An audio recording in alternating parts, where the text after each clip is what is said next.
Ladies and gentlemen, if I can get your attention really quickly, we're going to start getting set up here for our next presentation pretty soon. Is that better? If I can get your attention for just a second, if you don't mind, if you've got, a cell phone that's not currently set to stun or vibrate or silent or something like that, if you don't mind adjusting that now to go to stun or vibrate, I would appreciate it. It's kind of distracting a little bit for the presenters as well. So try to keep it as stunned and vibrating here as we can instead of loud ringing. So if mine goes off, it's Van Halen. Everybody will know exactly whose phone's going off if mine goes off. So we're going to be setting up here in just a couple minutes and get going with our next presentation. So now's a good time to take a loo break or to grab you another beverage, whatever you need to get ready.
1, 2, 1, 2.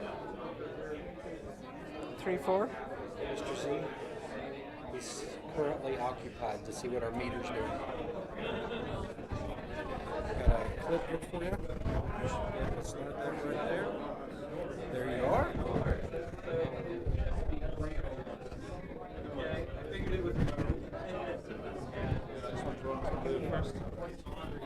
One, two, 1, 2. 1, 2, 3. 1, 2, 1, 2. 1, 2, 1, 2.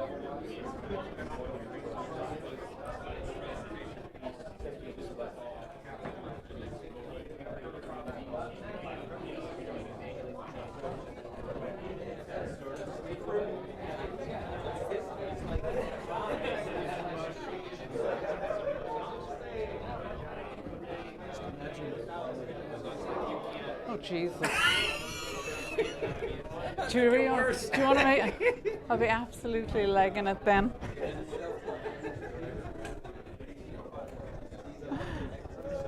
Whatever we can do to relax, right? Yeah, that's called 4 Valium. he says, just imagine them all in their underwear, and I was like, oh Jesus, and he goes, well, whatever we can do to make you relax, and I was, no, that's called 4 Valium. That's what I said. You pretend to you need a good chair. So I was gonna, will I lean against the lectern? You can just sit at this. Will I sit? Will I sit? I don't want to be awkward. Get a chair you like though. I don't mind that plastic one actually I was in was fine. Yeah, that one was fine. Here, we'll move that boy out of the way then.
The stun button or the vibrate button on your cell phone, and we're going to be beginning here very soon.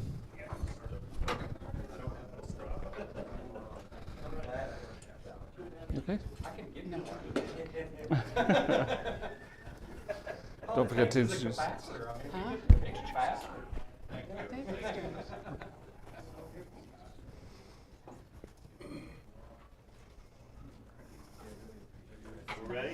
We're ready? No. No. No. Give us a drink of water. You ready? No. No, good. That means they're ready. So like a lot of people I've met in the last. It's on. It's on. Got to hold it closer, which is so unnatural. Like a lot of people that we've pulled together in the last 6 or 7 years. I met Alison, about 2 years ago or something on. You stalked me. Yeah, stalked her, yes, on Instagram. And craft, at least at the highest level, is an extremely lonely business. You spend a lot of time alone. Instagram has been an incredible tool to meet people that are alone. And one of the big things is when you run into trouble, you don't have anywhere to turn. When I first realized how alone people were in craft was on 9/11. By noon of 9/11, I had gotten 8 phone calls from the cabinet makers I work with, because they all worked alone.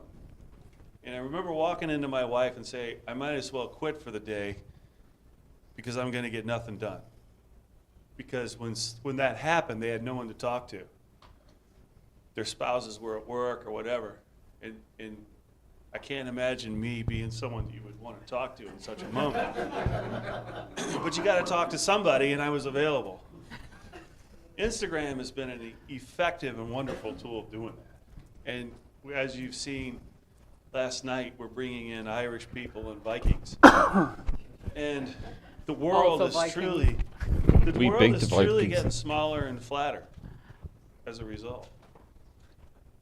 Alison I met through Instagram, and I really like her work. But I really, really like the story.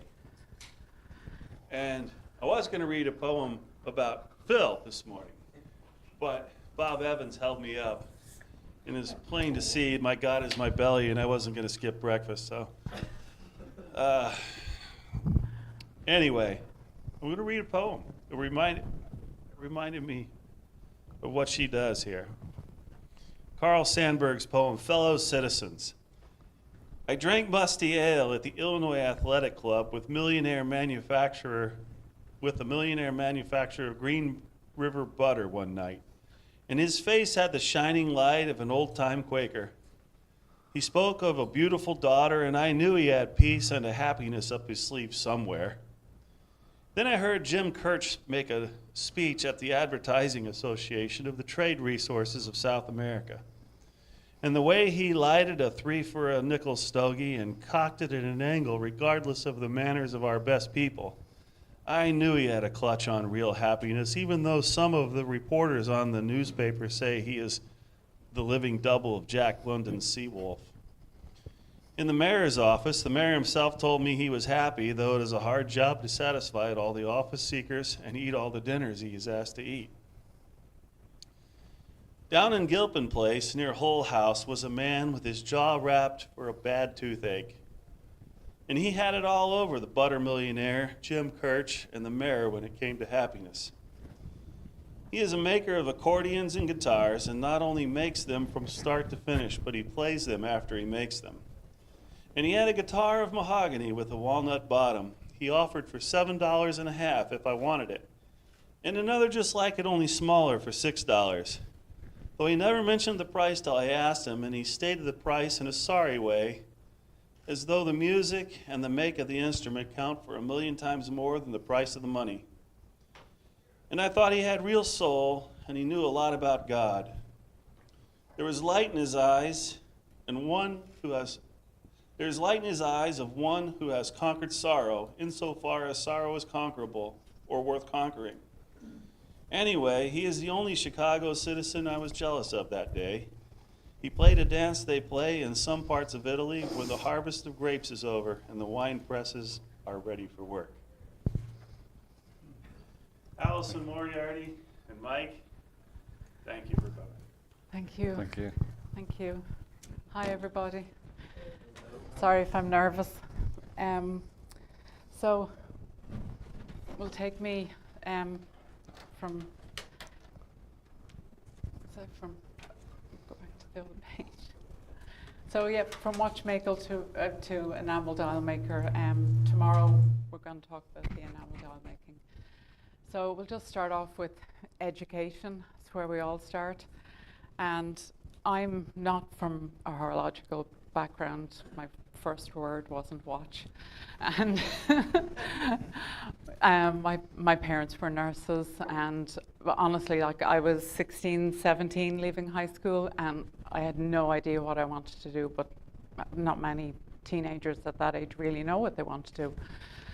So I had done engineering through high school. I was always sort of mechanically minded, but I didn't know what to do. And my career guidance teacher, she came to me and she said, I know the director of a watchmaking school that's over. It was literally the town over, and I never knew it was there. It was the Irish Swiss Institute of Horology, which is actually sadly now closed. But so I went, she had a spare seat, and I think I think all my dreams came true when I walked through that door and just into that first year room, and it was like my engineering room just shrunk, and it was all these just tiny machines. And before we even saw any of the rest of the college or anything about watches, I was just, okay, yeah, I was already hooked. And I left with a form, filled it out when I went home, and my parents were delighted because, as I said, I didn't know what I wanted to do, and I think I'd given them some sort of crazy ideas of how about I be a farrier and how about a mortician, and mom and dad were like, no. So that was the education. So I finished school, finished high school that was May 93, and started in the Irish Swiss Institute of Horology. And that was in Dublin. It was a 3-year intensive course in classical watchmaking. First year was just all tools. We didn't see a watch for about 6 months, and then we were given a big old Doxa pocket watch, and it was like, have at it. And thankfully, I can actually say I didn't break anything in it. So we went through 3 years of there, and just to sum up the 3 years, second year was, again, we didn't see an automatic watch until our second year. And then it was also really, really intense theory and hairsprings and regulating, and it was just all old school. And then our final year was complications, and we did quartz at the time. But I was also lucky to be on the tail end of the school still had Dynatrons and tuning forks. So yeah, I'm old enough that I got to work on those. And they are actually still a love today. I really do love them. So in my third year, there was a phone call came through because we didn't have the internet, and they had a space left in WASTEP. So I wanted more education, and I applied, and I got the one of 7 spots for a diploma course in WASTEP in Neuchâtel. So off I went with my bags packed, and I was delighted I wasn't a home bird. I was just like, I'm out of here. And this is the only picture I have, because we didn't have obviously phone cameras. I have no pictures from horological school. This is actually in WASTEP, and I don't know if you recognize the guy in the photo. So that's me before I went grey. And I hadn't turned 21. I was actually, I think to this day, maybe the youngest person to qualify out of WASTEP. I was 21 when I left.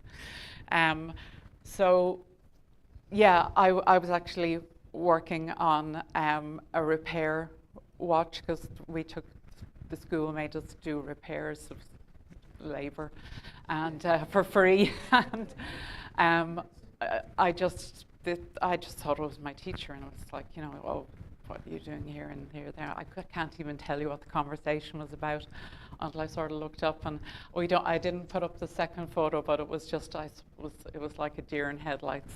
And yeah, and so that's the only picture I have from there. So while I was in Switzerland, I did, and everybody in the college did, but we did work with Etienne Grengen, even though all through my training we did, because it was funded by the Swiss, we did all Swiss movements. And then also I did work with Jaeger on Atmos clocks, which, yeah, I love it. So that's the education bit of it. So when I came home to Dublin, no, before that. So when I came home to Dublin, again, no internet, and that's what I think has made the world that little bit smaller now. You can find things so easy. I had to get the international phone book and find all these companies. Now, we did get a list from WASTEP and that, and I sent out CVs everywhere. And much to my dismay, I think I got 4 or 5 replies out of 100 saying, we love your qualifications, but sorry, we don't have a job.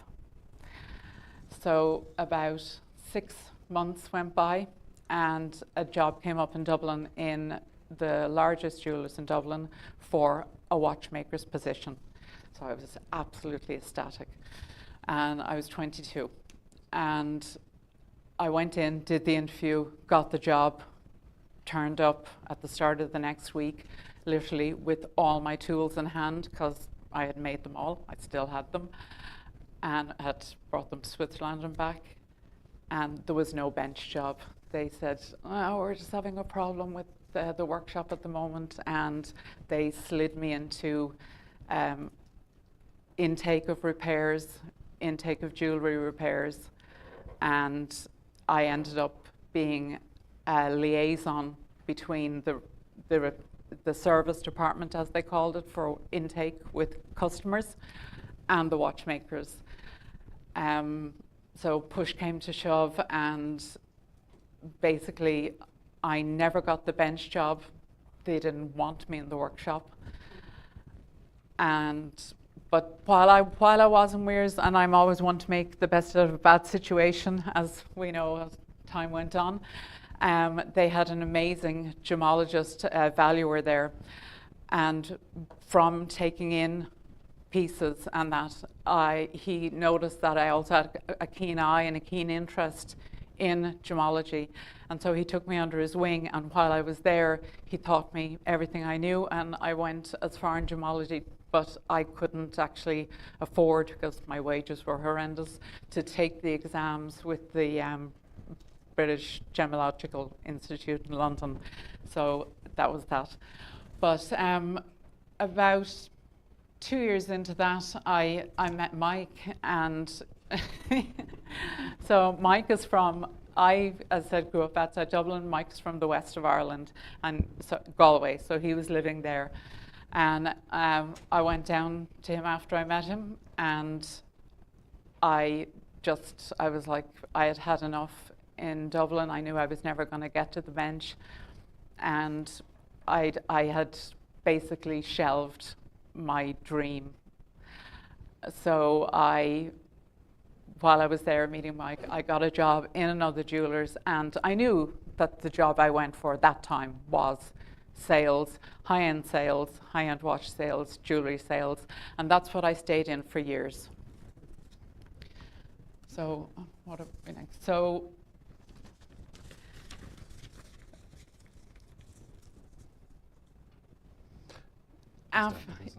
no, it was about 3 years after I was in Galway.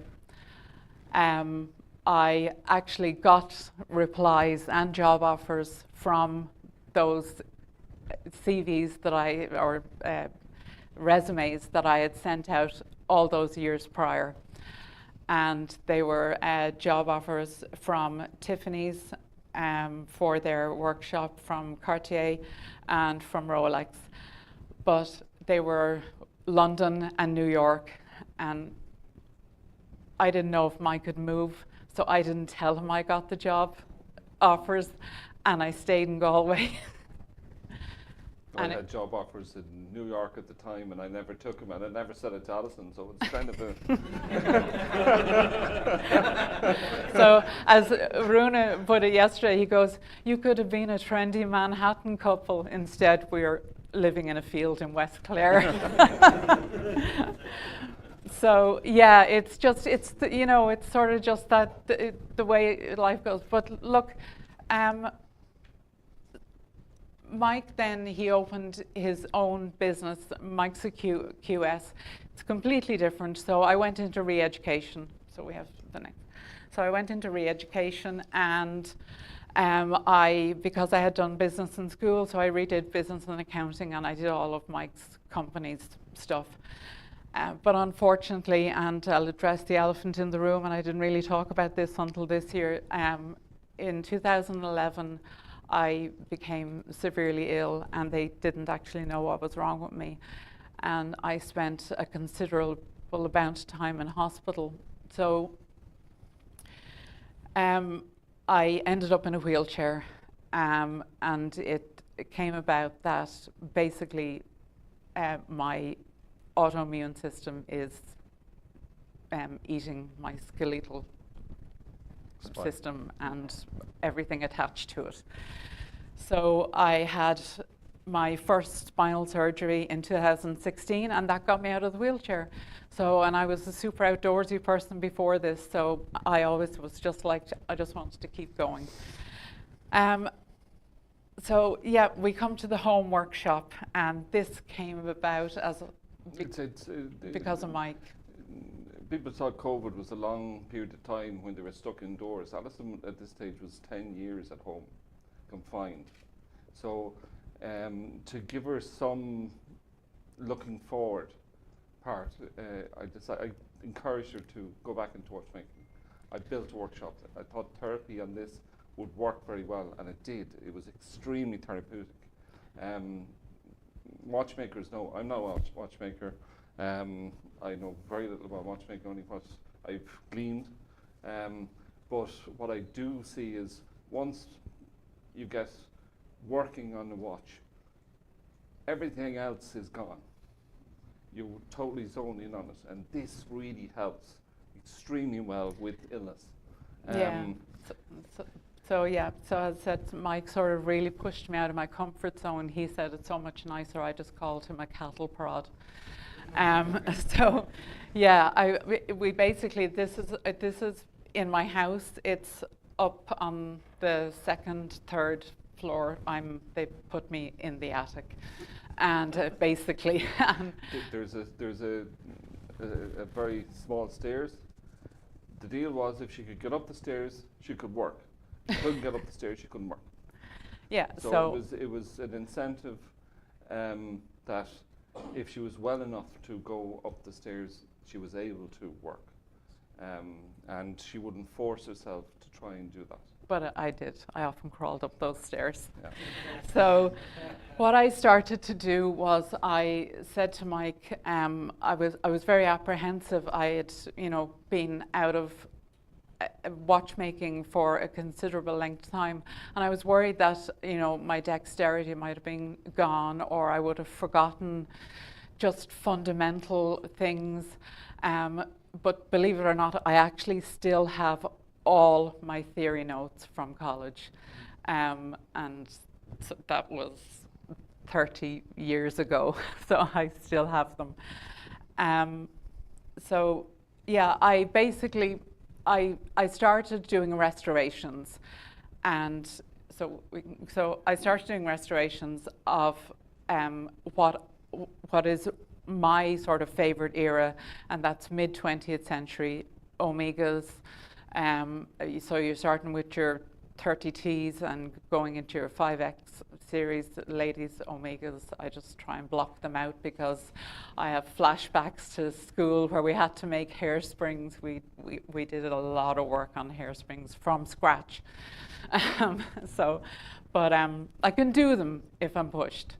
But anyway, so I went back basically doing restorations and bringing them pretty much back to the way they were when they came back out of the factory. I went as far as, and you were talking about, they're asking the last speaker, Dennis, about pricing.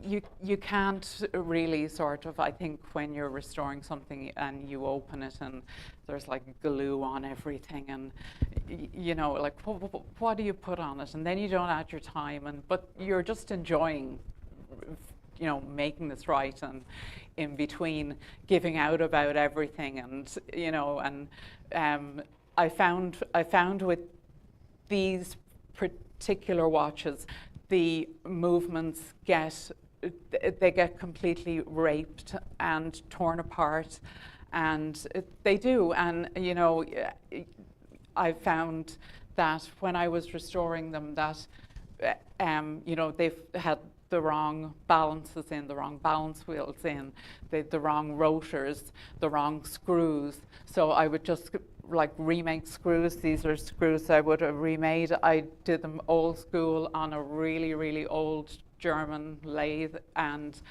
actually with my old college hand gravers, we used to learn everything by hand, so I don't have a cross slide.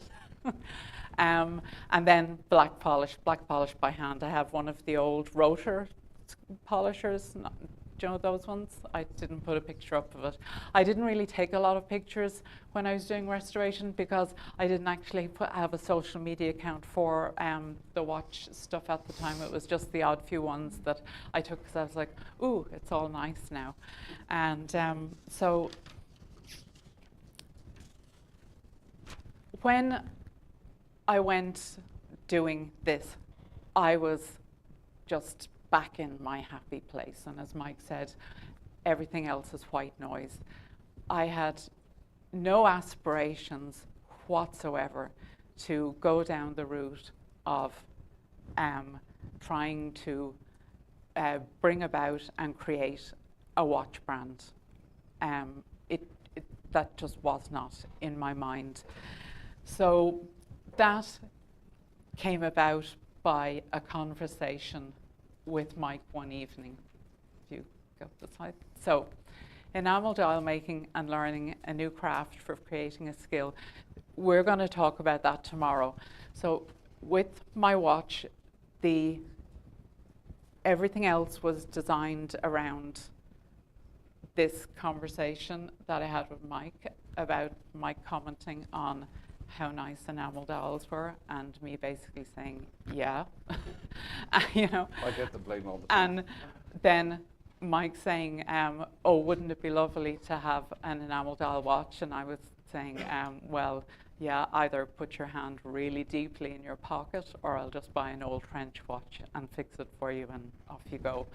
And then he went, well, why can't you make one? So we'll talk about the dials tomorrow.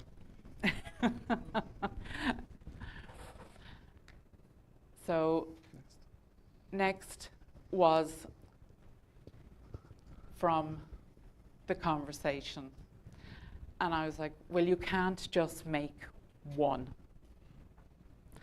I'm not a machinist. I have done machining, but you know, my skill isn't up to that. And the other thing as well is I didn't have the machinery. So I said to Mike that we can't just make one. Where are we going to start? And I said, what if I can't learn how to make enamel dials? So our core sort of concepts that was my thing, I said, if we were going to do this, was if it's enamel, it's going to be about the dial. So I wanted a time-only piece, and also because learning enameling was enough, but trying to put a date window in there was just... And then I wanted something that was everyday wearable. A lot of pieces that you see with enamel dials, they would tend to be obviously gold watches. You're not going to put them on every day and just, you know, rock around, and you know, you're going to mind them and put them away. I wanted it to be worn. But I didn't want to lose the elegance. I want to keep everything very simple. And then it came to the last thing. what do you charge for it? And it's actually a really, really difficult thing for those of you who have, produce and who make. What do I charge? Okay, yes, there's the bare cost for materials, but it's what do I put on the end product price? But my one thing that I said to Mike was, whatever it is, it has to be accessible. It can't be, up there and just unattainable, because then that for me is defeating the purpose of what I wanted to start out and do.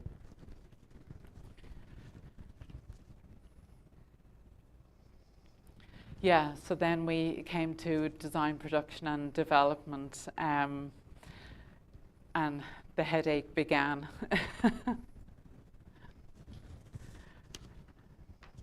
So this is where Mike came in. In tandem with trying to source things, I was in the process, as we'll talk tomorrow, of learning a completely new craft at 44, in between like surgeries and so it was a lot, but it was good. And so Mike did a lot of this. Yeah. So it's sourcing materials. I'm a QS, so that's what I do. I source materials from companies to companies. David, I think, said it. Trying to get time to do all these invoicing and getting in touch with companies, it takes an awful lot of time. So that detracts from the work you do. So Alison gave me the lucky job of trying to deal with companies in Switzerland. Yes. So, yes. So there's a number of ways you can do it. You can be nice. Doesn't work. You can be angry. It doesn't work. Doesn't work. You can bribe. Sometimes works. But a lot of time it's a lot of contacting people, picking up the phone, and trying to find out where you can actually get these materials. We had no contacts to find these materials. So the internet was fabulous. You can get loads of companies on the internet who are not willing to do anything for you. But you will find someone. And we did. We found a good company in Germany. They were willing to look at what we wanted to fit an enamel dial at 1 millimeter. That's something Alison will talk about tomorrow. The company, yes, they'll have something in 6 weeks for us after changing, augmenting a case. That 6 weeks took 2.5 years. All right? A little thing called the invasion of Ukraine. The owner of the company was originally Ukrainian, and his brother was a Mariupol. So we had paid for these cases to come, and we just had to be patient. Yeah. And we were. This happens. And we have patient clients. We have very patient clients as well. Yeah. We liked the case. It's not perfect for what we want, but it's serviceable, and we had to start somewhere. We had to start somewhere. Yeah. We did some changes. Alison did some changes originally. Alison was thinking about an SW200 Salita, but we changed that to an SW300. Salita, I can't say they were not difficult to deal with. They were very easy to deal with. We got a sample straight away, and we got the movements. This is where Alison's watchmaking comes in. Alison strips them movements completely and we'll redoes talk them. about that. Alison talk about that. So we had a case maker, we had a movement, hands. I designed the hands, but I did want to make them, but again, I had to pick my battles, and as we'll talk tomorrow, but the enameling, it really it took over like my life completely. So yeah, Mike went then. So he was going, well, look, we'll find somebody to do the hands that you want. My dials, they're very big, but I didn't want the hands to cover the dial, because again, it's you know, it's about the dial, but obviously you want them to be able to read them too at the same time. So yes, as we have up here, hand samples, samples, and more samples. Yeah, companies will do something for you, but it won't be what you want. Yeah. And you really do have to get a lot of samples, and be prepared to wait and try different things, because what you order is not what you get. But eventually we got what we wanted. It's not After perfect. about but 2 years. But it shows what Alison envisaged with the skeletonized hand. Hands are difficult because where Runa has really his style, and we were talking about this. Hands are a very it's like trying to reinvent the wheel, trying to to come up with a very unique and individual style of hands. And when also, we were slightly hobbled a little bit with the case that we had was from a company that had one, and it was like 3/4 of my design. And so we ended up that again, it was another thing of you sort of have to start somewhere, and it was pretty organic, and it's moved on since, but this is where we started with. If anyone is trying to get these materials, it's contacts really. Once you have a watch and get into the watch community, these materials will be a lot easier to find. People will say, "Oh, you're looking for that. This person does that," and it's good to talk to people about it and go to the watch community to find these products. Now, not all the time they want you to know where they are. They want to keep them to themselves, which is understandable. But I wouldn't let anything stop you. No is no. Well, then you can ask again, and again, and again. And eventually someone will say, "Okay, well, what do you want? We'll see, can we do it for you?" Just to get rid of you. And a lot of the time, just to get rid of me. And that goes for all the materials. Strap maker, like we got 2 or 3 strap makers. We wanted a handmade strap, completely handmade. We went through, I think, 3 before we found someone that was making to the quality we wanted. We got absolutely robbed, sending deposits and disappeared. It wouldn't stand emails. Still have the hit out in them. So you're building these materials to build your watch. Yeah. This takes time, it takes money, but it also takes perseverance.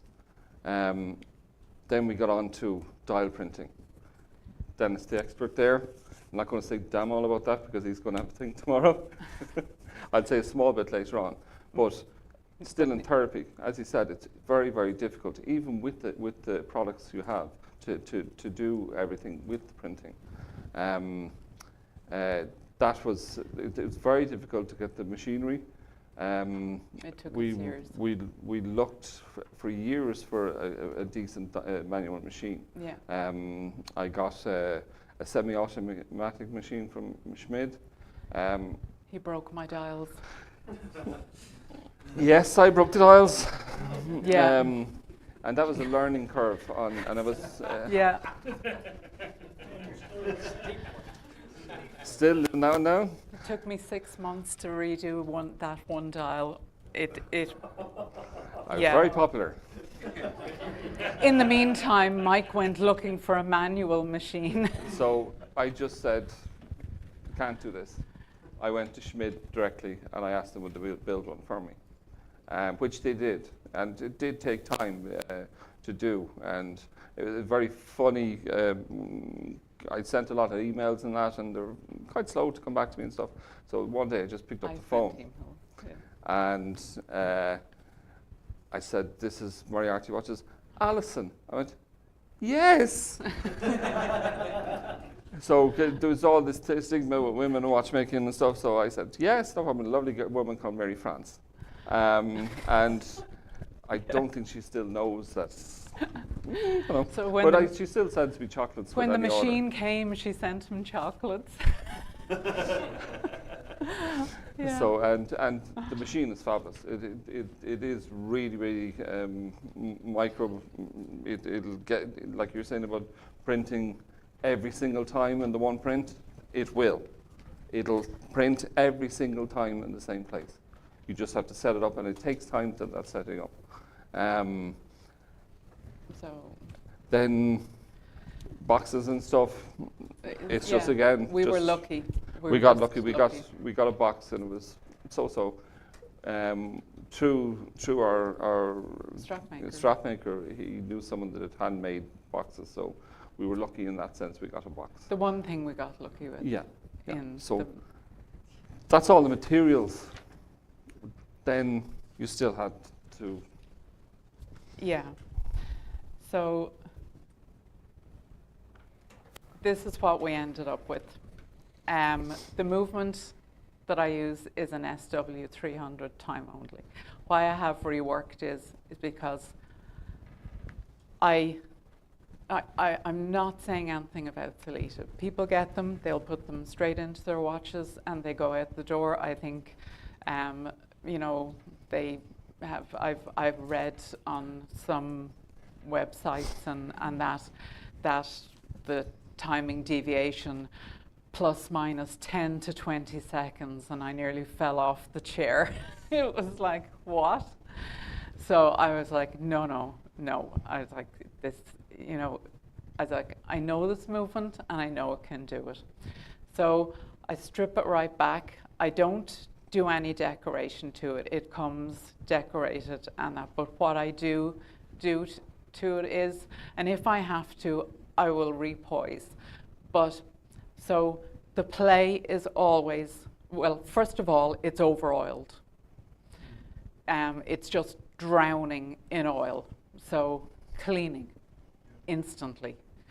Then another thing, and I know watchmakers out there, but play is, I don't know, it can be a personal thing, but there's either too much or too little. I have found that they've just way too much. The wheels are just swimming back and forth. Yes, yeah, play, yeah. So the other thing then is the positioning of the pallet stones.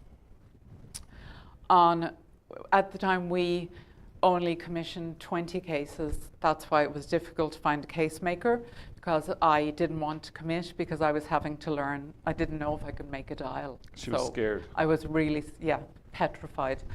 So I only got 20 movements. Out of that 20, I have had to shift pallet stones on 19. Yeah. Now, the way I was taught with pallets, first of all, they're over shellacked, and what Rune was saying to me, that it's a synthetic ball where the shellac that I have is natural shellac, so it comes off in flakes, and it's so you have to take out, and it gets really goopy. And I still have all my old pans from college, so I do it all by hand. I know I've seen some students, and they have pictures up of the. You sit the pallet stone in, you move it up and down for it to sit. But the way I was taught to do pallet stones was just completely by eye. So you sit them in and you check it by eye, just with your loop on the drop and the release. And so you check the entry and the exit, and it's just by eye, and it's like yes, and then you run it, and once it's right, well then it's take it out, and you've got your natural shellac it, put it back in. So yeah, I'll do it with that. The repoising on the balance wheels, I know in the factories they do them quick and they have that sort of snip out of them. I know a lot of people have said to me that, well, the movement you're using, like, are you not going to a lot of trouble, like, doing that? Can you not just get a better movement? And I'm going, well, yeah, I could, go up to a higher company, but then the end product is going to be higher, and there isn't actually anything. There's a few little things that are annoying, that you have to take out the balance cock, the train, and the whole lot just to get the barrel out. That is annoying, but other than that, there's fundamentally nothing actually wrong with the watch. It will keep good time. So my pieces don't leave the workshop unless they're plus or minus 3 seconds, and I preferably I like it on the plus side of 3. So that's what I do with the movement. And this was a big thing that I had to explain to people that were interested in our watch when we finally got pieces that I didn't have finished pieces. I make dials to order, but I had to explain that to them. So when I did, they were like, oh, okay, I get it now. So the case then, we ended up, we have some pieces with you here that I literally just took dials that, as I said, that I didn't feel were right to go into watches for clients, and then one that I just literally did before I came here and I brought it. But we ended up with a 40mm case, 316L steel, because you can put it on, wear it, and it'll take a beating. But I wanted a classic case, 3-piece. I like it, a 3-piece case. It's just me. It's not everybody's cup of tea, but that's just what I like. And we put the exhibition back. A lot of people just liked it, so we went with that.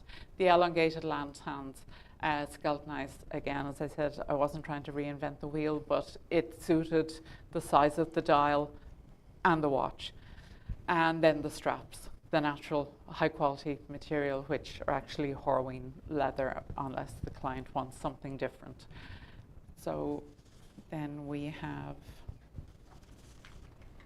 That's the next one. Yeah. So we in-house print all our dials. Well, not we, the royal we, as in Mike.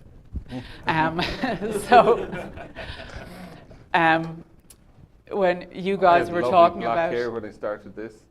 yeah. I wasn't grey either.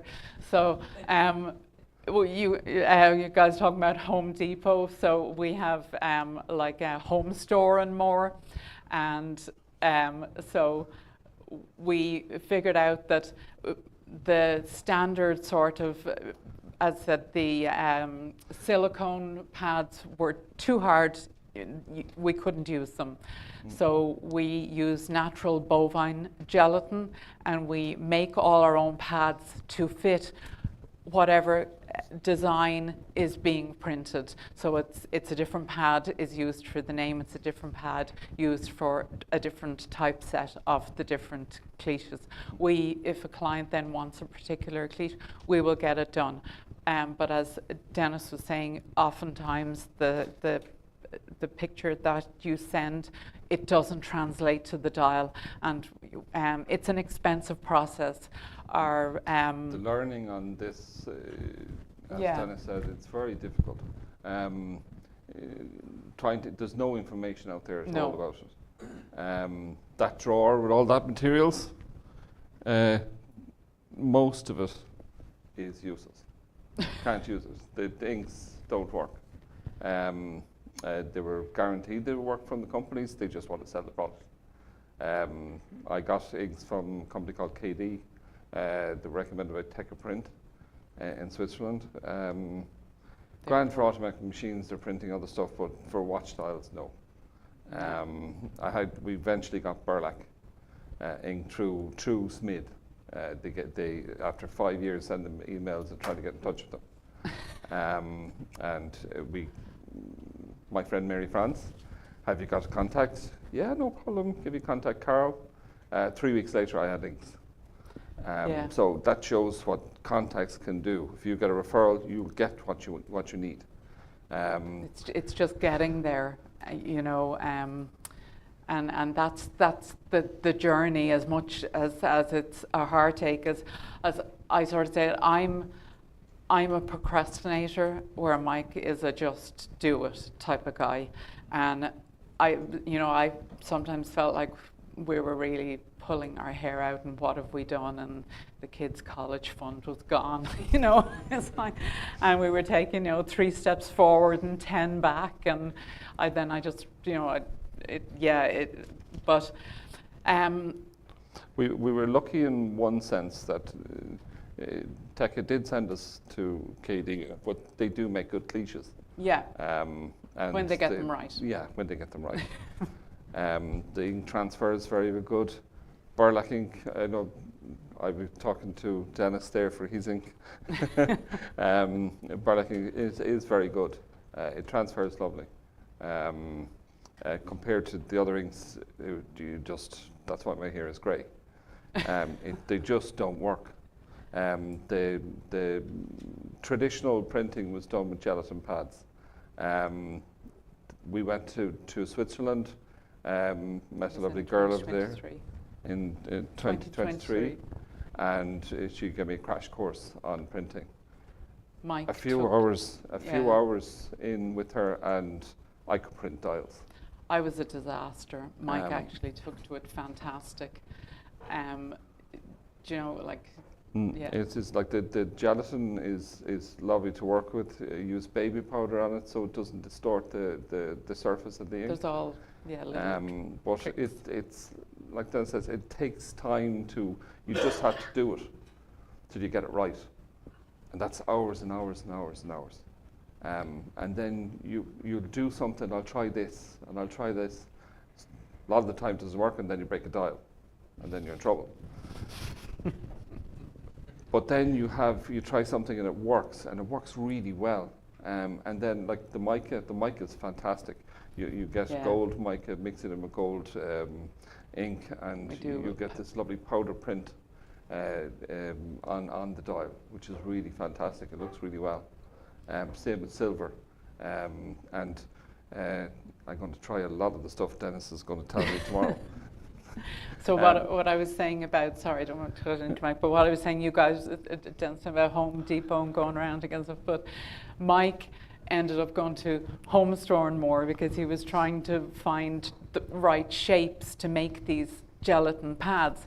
So he was basically in the baking section holding up flour measurers and going, oh, that one has a really nice curvature, and he was, and like he comes home with all this stuff and he's like, look at this, what I found, and look at this, and and he goes, but I bought a new microwave and I'll go out to the garage, Yeah, the gelatin, I was told that it was very, very strong smelling and stinks, I found out that if you really pay attention and melt the gelatin, and just to when it turns to liquid before it boils, you won't get any air holes in it. No cracking. So take it out straight away. And I got another tip off Dennis last night, thank you. And you don't get distortion on the gelatin then, and you don't get distortion on the print, which works well. So again, it's a learning curve. The gelatin hardens, so you're constantly redoing the pads. You have to keep them pliable because it's an enamel dial here. So if you want to build up the ink, you have to print it a number of times. But the more times you print, in between, the more chance of breaking a dial and getting in trouble, which happens all the But it's a process that takes time and learning, with a lot of mistakes. So what Mike had to learn was, at the start, he was probably a little bit of a heavy hand, where if he had been a watchmaker, he would have had a nice light hand and not broken as many dials. So I'm a what I battering ended ram, up I'm doing not is giving him the ones that were not watch worthy. I'm going, try it on that one first. Subtle as a brick. Yeah. So yeah, the cleaters we use the thicker ones. So they're pretty big. They're very, very heavy. They're 10 mil thick, 80 by 80s, and basically, again, when I went down sort of this and sort of dial prints, I didn't really want to look at other companies, or and I tried to just sort of think of what I wanted to put on it. And I'll talk about that tomorrow, because a lot of what we decided to put on it was really influenced by how my enamel dials turned out. So the conclusion. This was the first dial I finished. I only work in opaque, which is a funny story for tomorrow. And I work in mixed opaque enamels. There's, I think, don't ask me quantities, because I'm literally like a pinch of this and a pinch of that. So there's, this one was called the blue, but it ended up being Midnight Sky. Because where we live, we don't have any ambient light, and I didn't really realize at the time when I was making my dials, I was actually very influenced by about where my surroundings and what I had around me. And this was the first one. Mike has this one with him today. It wasn't watch worthy because there's 3 little tiny orange grains that came up in the final fire, and I didn't like where they were. So, so that's the final one. So for us, it was great. Yeah, we had a piece, and what were we going to do with it? We did have 2 people that had got in touch with us during the process of this, and I said they just stayed with us, and they were so patient. But we had, as I said, we couldn't just make one. And at this stage, I was sitting on 10 kilos of enamel, and the whole other end of my workshop had turned into this, and then the printing, and so it was Mike that pushed me to put stuff up on social media, and people just started getting in touch. And I was actually, and I'm not saying this for false modesty, but I was actually shocked with the amount of people that were genuinely interested, genuinely actually liked the first couple of pieces that I finished. Tomorrow I'll have pictures of, I have the pink, which was one of the first ones I finished. We'll have pictures tomorrow of the second piece I did. I've never repeated that one. We have that one with us. I have a red and the blue that I did a couple of weeks back. But since it was January of this year, to finish up, we were contacted by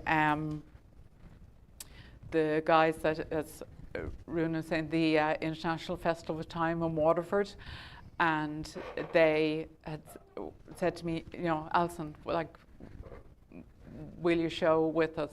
And I was like, oh no, I'm not. I don't know. And I said it to Mike that evening, and I said, oh, I don't know. I said, I don't have stock, and I said, who's going to want to see them? And I said, yeah, I said, I've sold a few pieces, but I said, I'll just keep going as I am. So Mike emailed back the guys, and she was like, yes, she's going. So yeah, he just like shipped me off. So this was the end of January, and that festival, that was in May. I worked like mad at the kiln and as I was working and finishing pieces, Mike on the other end was working social media and kept selling them.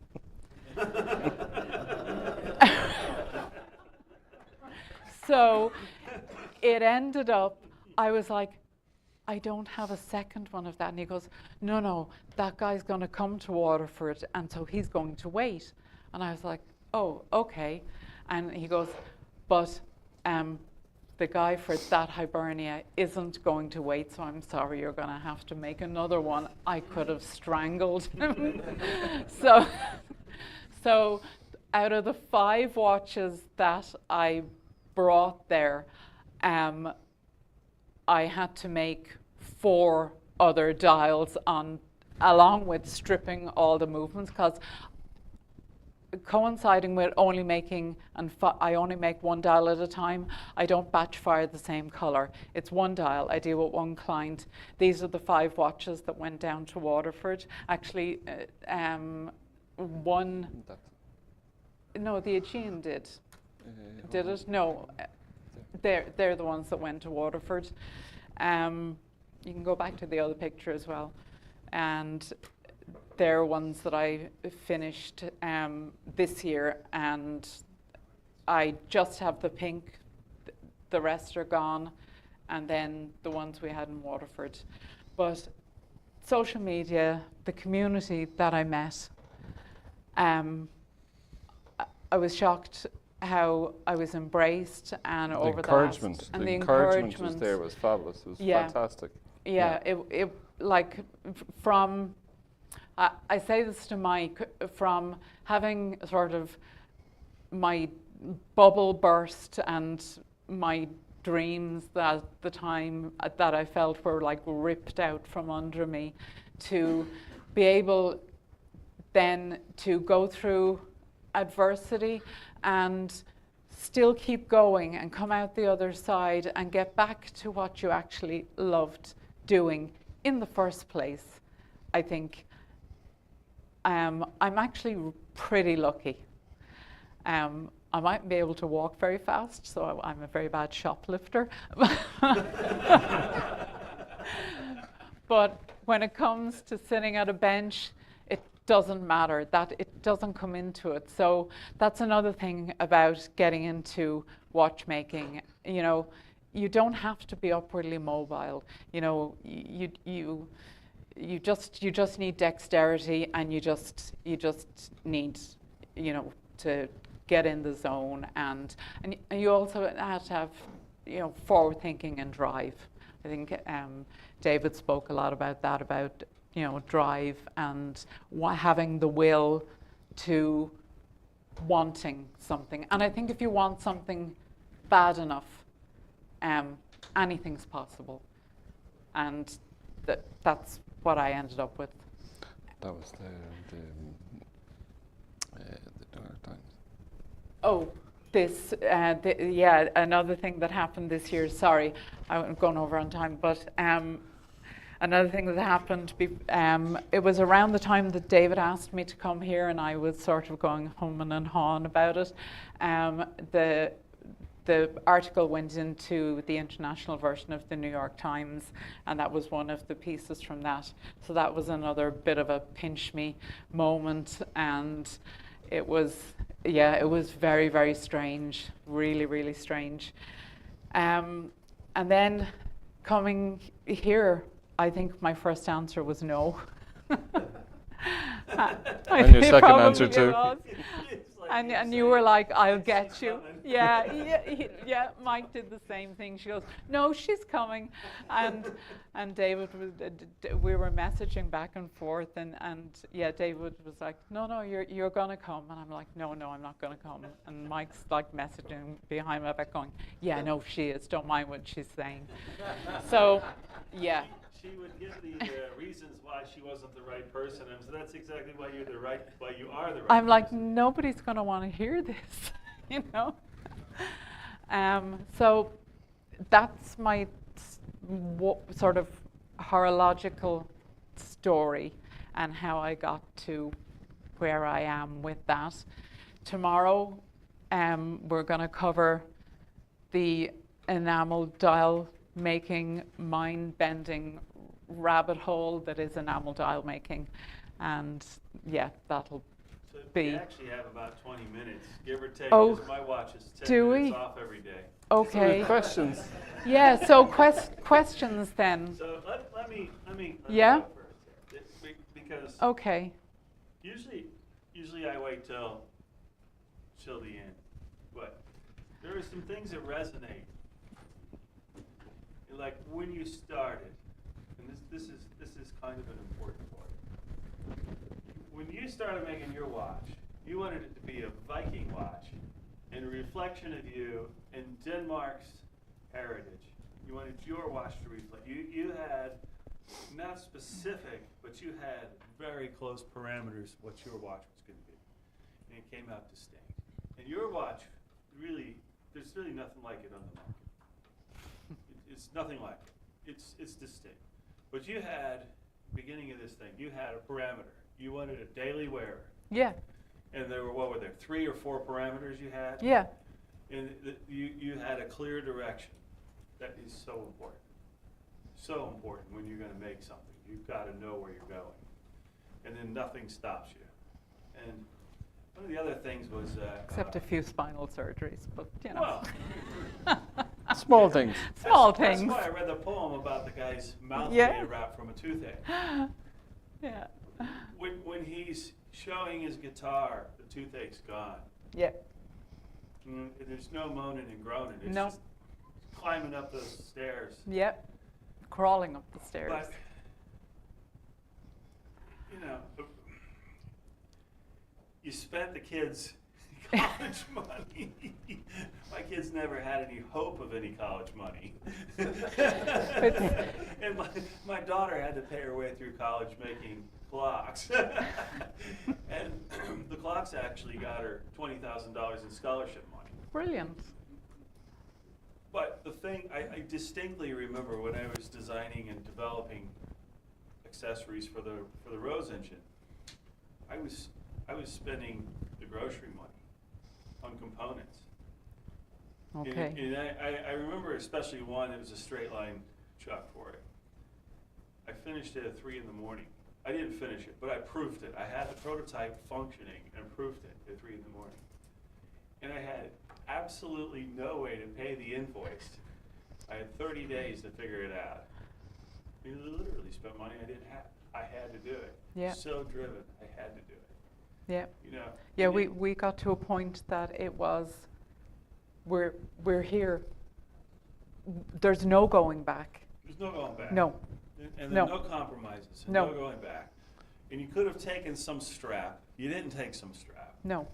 And you have to balance that out with what Rune's talking about. Whereas everything's a compromise. Everything's on some level a compromise. Oh, Yeah. no. You gotta, But there's- I always say, You're saying- shipped is shipped. You have to have something you can live with out there. Now, I'm Yeah. going to tell you things I made 25 years ago. I look at it and say, can I have that back? I'm going to make a couple adjustments. But the journey's there. Yeah. Nothing stops you, does it? Yeah. Well, it's like we've actually we've Like redesigned. the funny thing about this was when we were there and we were going, oh God, we can't stop now, and it was like Alison said, well, what are we going to do? I said, I'm going to have a lot of nice watches. She said, will they sell? Well, I said, don't. I'm going to have a lot of nice watches. And that was the attitude I had.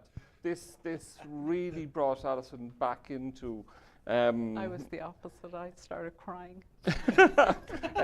like you're talking about someone that was very, very isolated, that you could see coming out into the world again. And that meant more to me than anything. I'm extremely proud of what Alison's done. Extremely proud. Should be. Yeah. Now, the last thing, before I let them ask whatever questions they want, because I gotta get the microphone, is that, in my opinion, the frustrations you faced with finding sources, I think there's a certain degree of that you need to find. The pressure's what forms. There's a certain amount of pressure that forms. What aren't meetings like these really great for making this thing easier? Because even though you paid your dues on that one, I'm hoping Dennis can help you on the next step, and you can help the next person on that. Yeah. And even that's what I though want. there's something inside of me that, was it Genghis Khan that says it's not enough that I win, others must lose. Yeah. Yeah. That's actually, that's true. But that doesn't take us as a community anywhere. That fractures us, and you're back to this lonely, harsh, horrible existence. Yeah. And without things like Instagram, you can't even celebrate the victory. Yeah.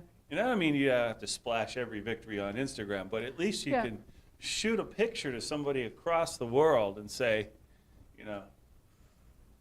Yeah, and you can show your disasters as well, and and I think it makes them Exactly, it more exactly. real. Yeah. And in the sharing of the disaster, you have someone, well, I had the same problem, I did this. And usually you try what they did, it don't work either. But Yeah. there's a certain commiseration that helps, and I think we really gotta Yeah. ramp that up. And that's part of the reason why I love having this meeting here, rather than at some nondescript hotel with rubber chicken at a banquet at the end. Like your point about having this meeting and the interaction, it is very good. Like the Giving back, just knowledge. And the Waterford, a good friend of Alison's, a watchmaker, a very renowned watchmaker.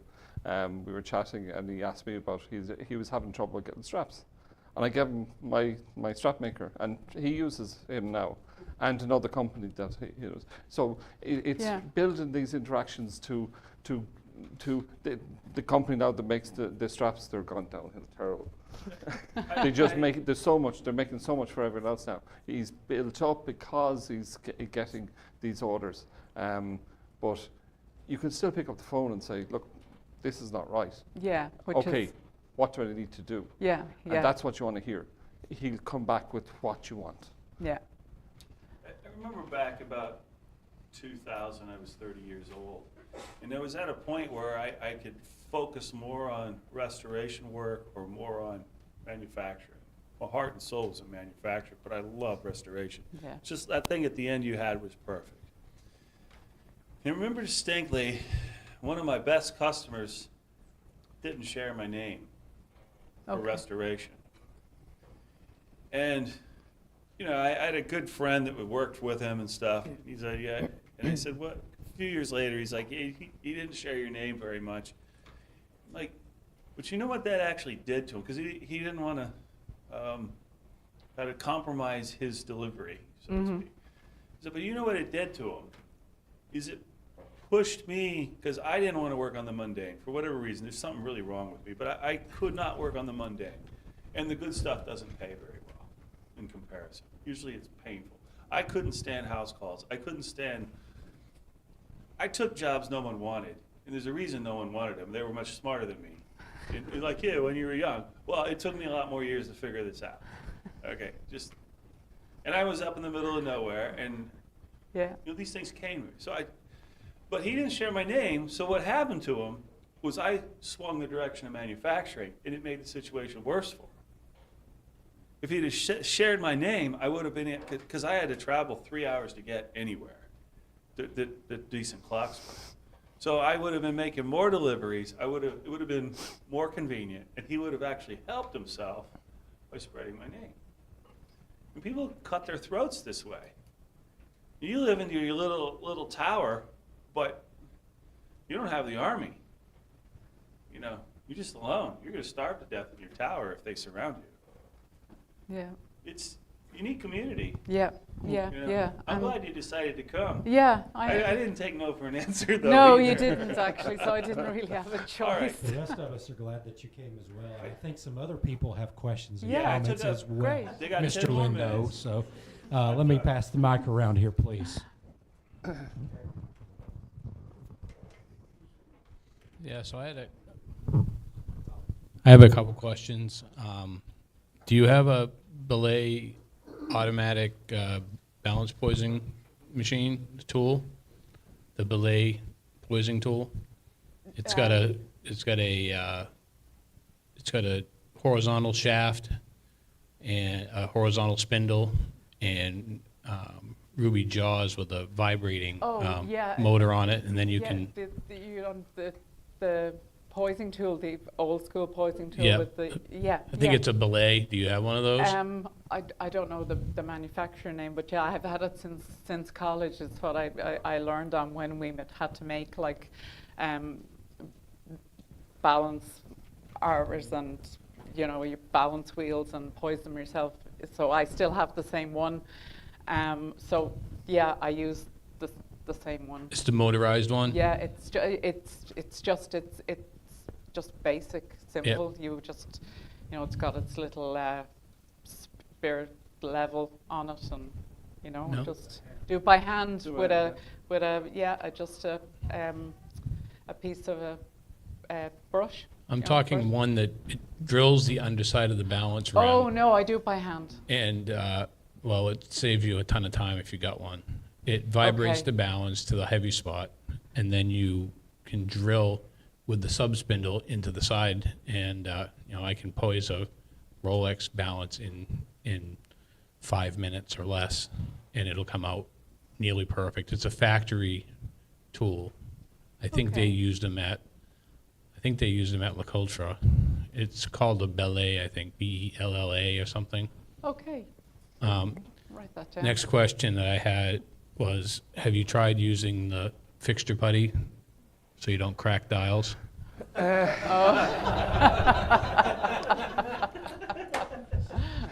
I did. It still cracks dials. I got steel holders made. They're exact. I don't know if it's on one of the pictures I can show you. So every dial, the dial feet, as long as the dial feet are right, they'll slot down, and it'll stay in position. So it's held by friction. As long as the gelatin pads have a really technical thing called baby powder on them, it'll stop the dial. It won't pull the dial at all. It won't move it. So you don't need putty under it. The dials, Alison does, if they're not flat, they're not right. She's very, very fussy.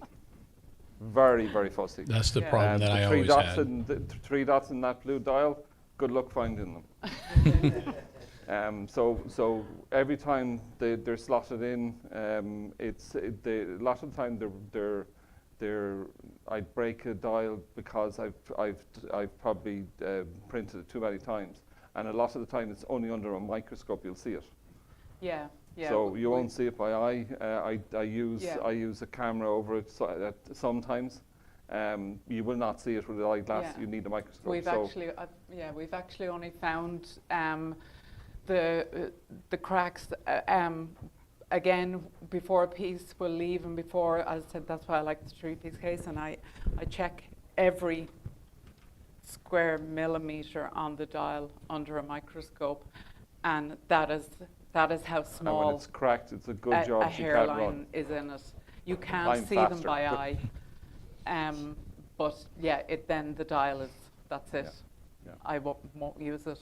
So, and you can't refire them because what happens is because I've tried it, they separate, and sometimes they melt, or sometimes you get like undulations, and you get all these. It's just it doesn't work.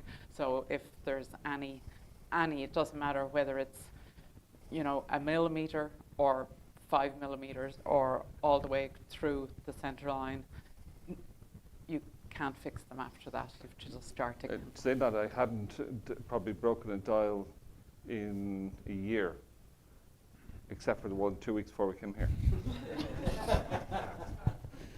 I was very popular.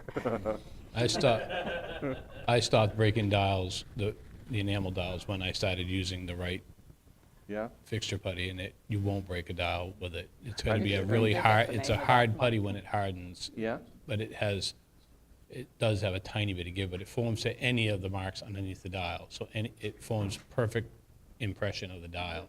Mm. And it's firm enough so that it doesn't compress when you don't want the dial to bend in. That's And you how it don't cracks. get any movement at all on And the it doesn't dial? move, the dial Doesn't doesn't move. move on the surface at all, yeah. Okay. Okay. And then the third question I had, have you had any trouble getting the burlap? How old is the oldest dial you've had printed? How long have you had burlap on a dial that's been printed so far? How long? Oh, about 2 years. Okay. Because I had a hard time with that type of ink on enamel just all of a sudden peeling off. Okay. I find that you can. You gave me a good tip about the heating on the surface on it. I'd heat it. I heat it differently. I heat it from underneath with a simple coffee mug. If you can get these coffee mug heaters, just put your coffee cup on it and it keeps it warm. If you get a tray, put the dial on that, it'll dry the ink. You can chip it off with your nail, but you have to take it off a nail. Cleaning the dial with alcohol and stuff won't take the ink off. But you can chip it with your nail. That's what I found too, that Yeah. it has to be, if you just leave it dry naturally, it will peel off. Yeah, no, Yeah. yeah, we no, cure no, them. No. They have to be Yeah. cured. They have to be cured, Yeah. yep. Yeah. Yeah. That's all I had.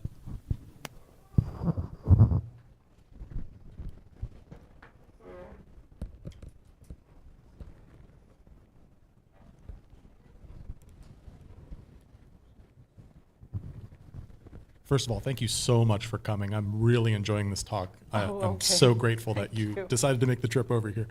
I have a question about your quality control.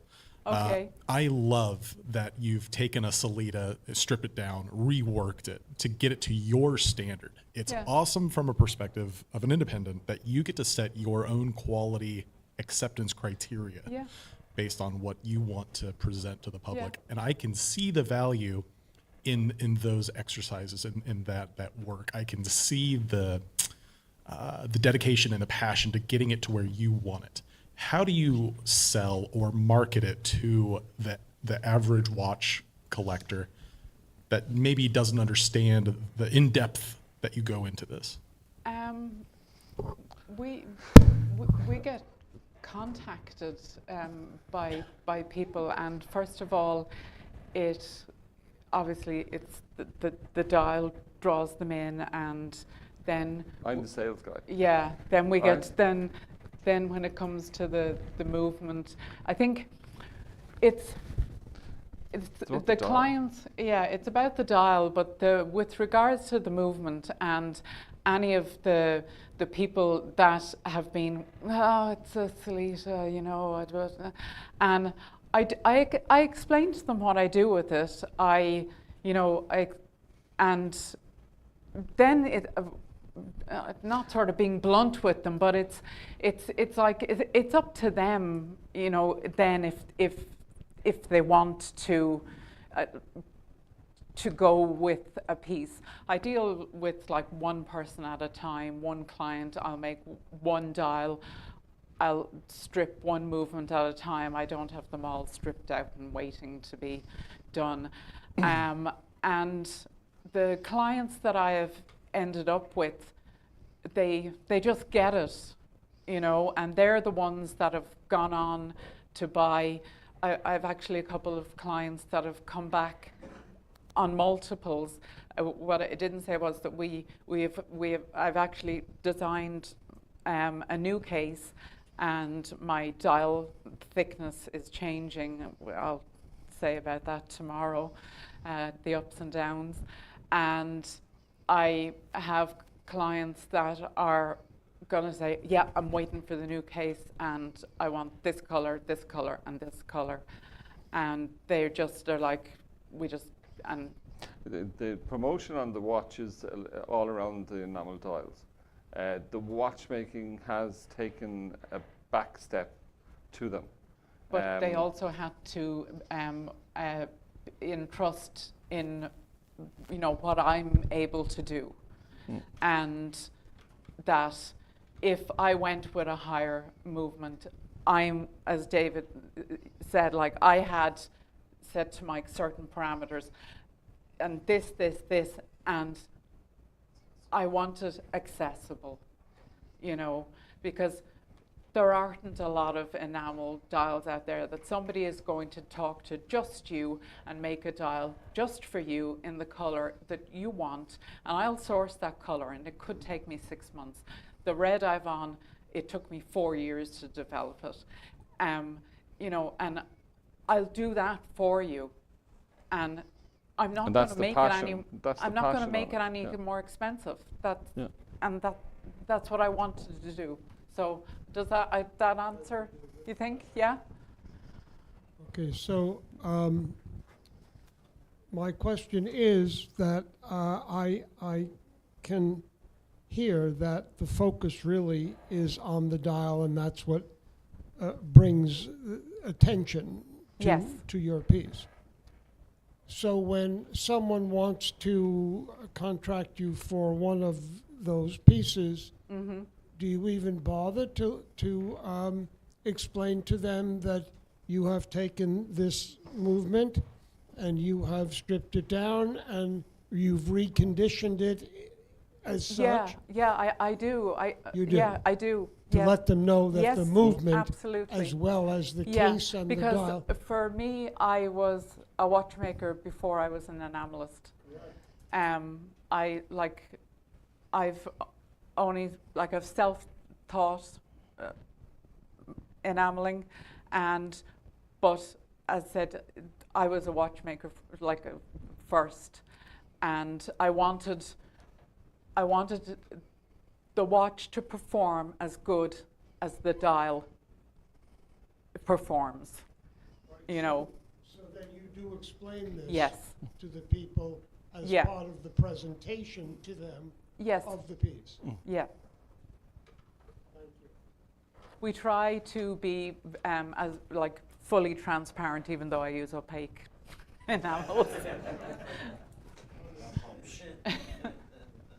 Yeah, so I liked your vision a lot. When you talked about your watch, I have a similar thing that I'm working towards, and that was inspiring. I was just wondering, for your brand, do you have a similar vision? Is it, now that you've gotten to this point where you're starting to see success and you're having all this, do you have a vision for what your brand? You're very you talk all about the dial, and it's very one watch at a time and very crafted. Do you think, I'm sure you think about it, but what does that vision look like to you? Yeah, I don't know if I think about it sort of beyond here. Sometimes when you can tend to be in a little bit of a bubble, what I find with me, the case has evolved. As I said, we had to start somewhere, but I always wanted to, and I had always in my mind, the front of it isn't really changing a lot, again, because the dial isn't changing, but the dial is changing within its thickness. I'll explain why that is tomorrow, but the case is changing, that's something I wanted. The hands are changing, that's something I wanted. And that had to come, this all happened very organically. We did sort of have, this is what I wanted, but with regards the whole process, it worked. It nearly had a movement of its own, and just sort of took me along with it in some ways. And so a lot of the forward thinking in it is a lot of the time it's us talking about stuff. Yeah, just and this back you know, and what do we do forth. next, and what can we do? Oh, this would be nice, you know. And she'll say to me, no, you can't do that. And why not? Yeah. And why not is a big thing. Don't be discouraged from, I can't do this. You can. Everyone here can do it. It's to put in the time and learn and perseverance. And that's and next step and the next step. Stuff Yeah. we're going to do. I just haven't told her yet. Yeah, with regards to the enameling as well, will say something that clients that have got in touch with me and they're like, I love your watch, but I'd love a dial this color, and I'm going, oh God. And they have actually driven me. Clients actually come out, collectors will ask you stuff Yeah. and they go, geez, that's a really good idea. And that kind of brings on a lot of changes and stuff. Yeah. That, So in an and- indirect way, yeah, they do move you on as well. So they are actually, it's not just me and then Mike, but I think it's each person that we deal with. And even though, you know, like we've only sort of launched recently and there's not, you know, many pieces out in the world yet, but we still actually have those clients and they'll like send us pictures, you know, it's like, oh, my island in Florida. And I'm like, I'd love to be in Florida, you know. Like You know. one thing that we're going to do with the new watches, and it was a client, he said, could I design my own dial? Yeah, And I said, yeah, we can do that. We can do that. What's it going to cost me? And I go, oh, now we have fun. So I went to the cleat company. I got a deal for what they would do for me. So yeah, they can design their own dial. I'm going to charge them. If they want it, I'll do it. But it means putting time onto it and getting it designed, printing the dial. Within reason, there's only so much you can do. And there's only so much design, so a lot of them will tend to be a bit like this one guy. He wants a is a bunny or a cat? Yeah, He wants a bunny. He wants a small bunny on it. And I said, yeah, no problem. That'd be $600. No problem. I'll do it. Great. you know. So you can do this. And it's break a dial putting the bunny on. I know. What I'll do is I'll video him printing that one. if that happens, I'm coming for you. And to make things worse, I think the bunny is going to be meant to be a luminous. Like, That's why I was on you to know, last night. but this is the thing. Like, yeah, clients sort of move us in these weird directions. And when Mike said it to me first, and it's only like he's such a nice guy, this client, and he's bought a couple of pieces off us, and he's so sound. And you know, if it was anybody else, I'd be like, I'm not putting that on a dial. But it's just he's just like, yeah, he's great. But I don't like to load on. You know, it's like, oh yeah, they want that, we can charge. I don't want to do that either. Yeah, obviously, we've got to put food on the table, and you know, we have 2 kids, 4 dogs, a cat, and a mortgage. So, you know, like, there's that. So in keeping with that, Yeah. where do you see yourselves going forward? As an example, where do you see yourself for the next 5 or 10 years? Distribution-wise, and you know, right now it's one at a time? Yeah, it is one at a time. And I would actually like to keep it like that. My workshop is small. My kiln is singular. I don't have, you know, Don't batch fire. Everything's you done know, same. and I would still like, I think, you know, I would like to do that. I think where I would like to go forward is obviously my techniques, experimentation. Again, a lot of that can be client-led. It can also be me not sleeping at night and thinking about too much things. You got the kids, the dog, and the mortgage. Yeah, I do. She's got 2 employees. I wish. But yeah, I would.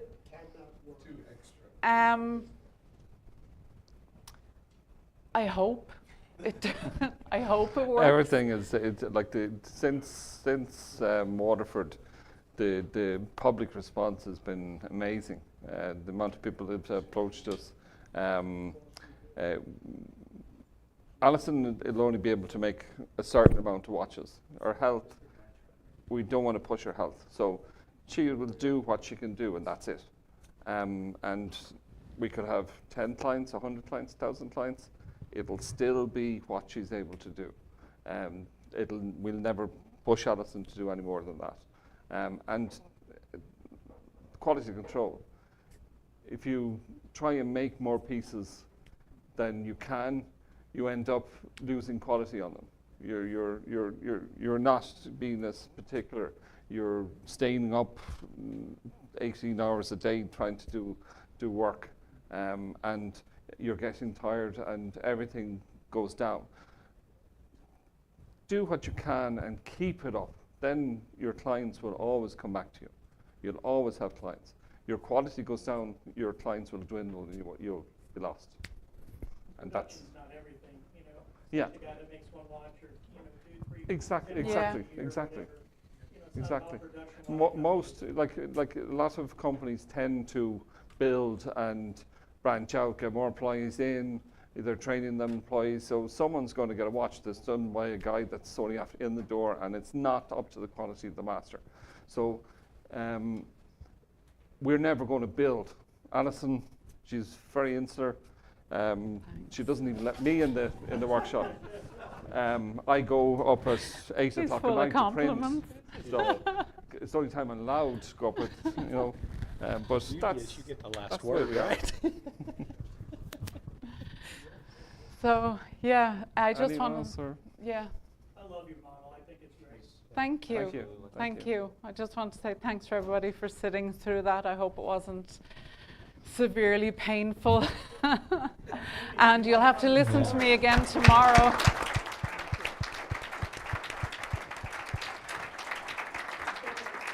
I think everybody's actually looking forward to tomorrow, 100%. But Okay. one thing that I would like to say about this as well, you know, I mean, a lot of us look around the room, and there's kind of a minority and a majority as far as the watchmakers in the room go. While I was overseas this year, the gender gap for most of the service centers that I went was usually somewhere between 60-40 and 80-20.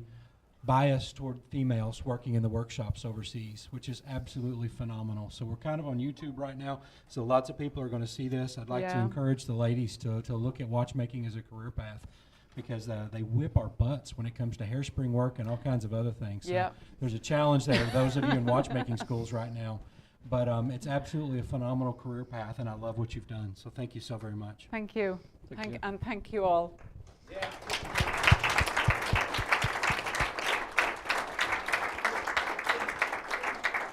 were ladies years ago Yes.